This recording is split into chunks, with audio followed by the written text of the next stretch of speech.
Assalamu alaikum students, how are you? I hope all of you are fine. Today we will learn how to write an essay on the topic of newspaper. Number 1, a newspaper is a printed publication that contains news, articles and advertisements. Number 2, it is usually published daily or weekly and is an important source of information for people. Number 3, newspapers cover various topics such as local news, sports, entertainment, and world events. Number 4, they help us to stay updated on what is happening around us. Number 5, reading the newspaper can improve our knowledge and vocabulary. Number 6, many newspapers also have sections for kids where we can read fun stories and learn new things.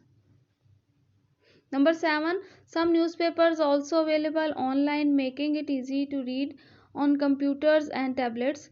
Number 8, journalists write articles for newspapers and they often interview people to get accurate information.